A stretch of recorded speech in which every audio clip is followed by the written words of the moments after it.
I'm Debbie from the Sterling Heights Library, and I'm here today to talk to you about genealogy again. Today I'm going to talk about a website called Cindy's List.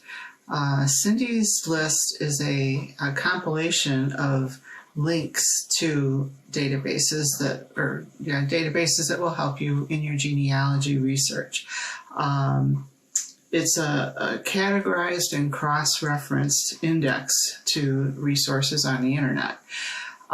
Usually when you're doing your genealogy research and you're starting with the big databases like Family Search and Ancestry, and you do a lot of plowing through there, but there's so much more out there on the internet. There's all kinds of sources that are put out by different like genealogy societies and government agencies and just people that are transcribing documents and putting all kinds of lists online that can really help you, even historical information that will help you in your genealogy research.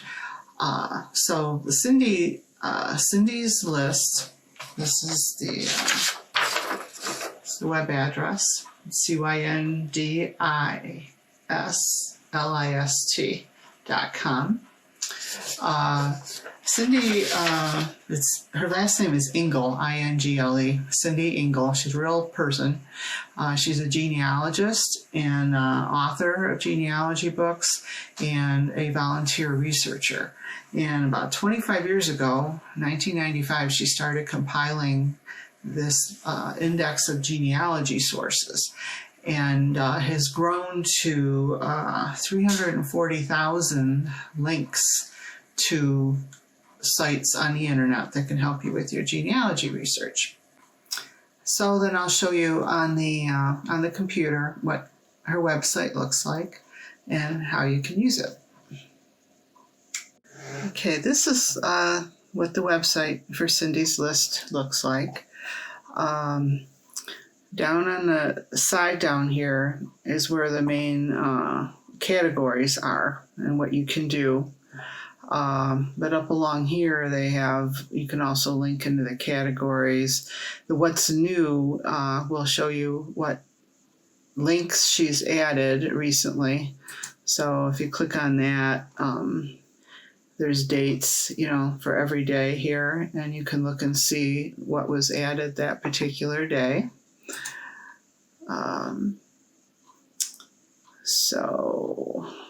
So it's a free website, and she does it all herself. This Cindy Ingle, she organizes and spends the time trying to update these links and everything. So, they do appreciate some monetary support, but you don't have to pay to use it. Down along the side here, they have the categories, which is the main section, which we'll look at. You can also join a mailing list where you'll be notified by email of new additions to the collection. You can browse new links on here and see those new things, kind of the same as what's in that What's New tab up above. You can submit a new link if you discover something on your own that you think would be useful to researchers that doesn't show up in there already. You can submit information on that, and she'll review it and see if it'll get in there. You can report a broken link as well, which does happen because, there's 340,000 links in there. They're all independently supplied. So organizations are changing their websites, kind of regularly, and the address for the link will change. And when you go to click on it, you'll just get an error message.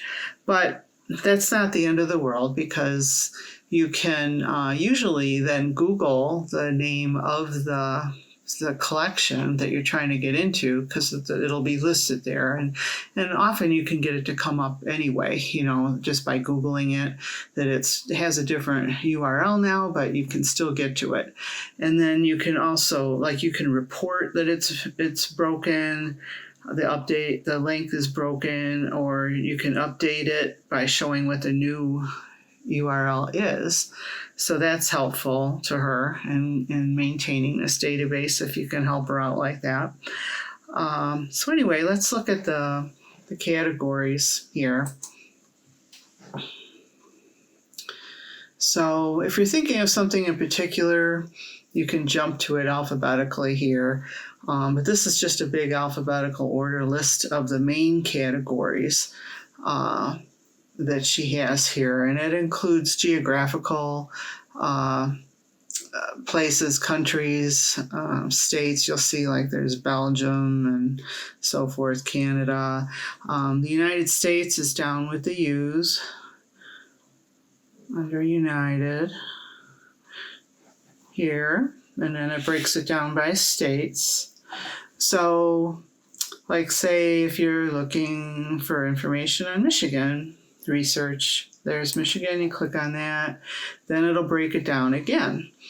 So here's all the category index, and a lot of the states and geographic entities will have a lot of these same headings every time. But you can, if you're interested in birth, marriage, death records, click on there. There's things about censuses and directories and immigration, land laws, all kinds of things, military maps, newspapers, obituaries, occupations, prisons, prisoners. So there's all sorts of stuff here, social networking about that topic. So like once you click into something, let's look at prisons, prisoners and outlaws. Then you'll get a couple websites that you can click on the link to. So there's a description of them, and if it looks like something that would be interesting to you because of your research, just jump in there and see what it looks like. If the link turns out to be broken, it does give you the name of the thing. So like this Michigan Black Sheep Ancestors, if that link ended up being broken, you could Google that and you might be able to find it anyway. So there's all kinds of interesting stuff in here.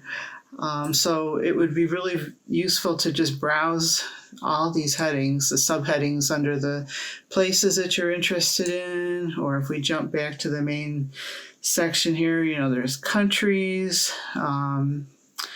like say if we were looking at African American, then they have all these categories. So, you can learn more about the topic too. It's not just the genealogical records, it's background. So if you were interested in some sort of historical, to learn more about a historical concept that would help you do your research, there are good links to sites through here that will help you. And some of these things are hard to find otherwise. There's sort of unique topics, places, topics that only unique genealogical societies may have information on. So it would be very valuable to you to just browse through these things. And then once you get really familiar with what is already in here, you could just maybe look at the new link thing every now and then and see what's there and what might help you in what you're doing. But like here's an occupations heading, so there's some interesting things there. When you're doing research, sometimes you'll come up with occupation headings and you'll wonder what they mean. Here's a thing about photographers, all sorts of lists of photographers that would be in these different websites. So when you go to these things, it takes you to another website, which is run independently. Like this thing here, this Craig's Daguerrean Registry is about daguerreotype photographers, and you get some background there and links and other things. So each of these things you click on will be totally different from the one before. They'll all be set up differently, designed differently. But it's just a real wealth of information of all different sources of things. So when you're using the big database websites, don't forget to try these things too, because there's so much more out there. It can help you break down some brick walls that you have. So it's very useful.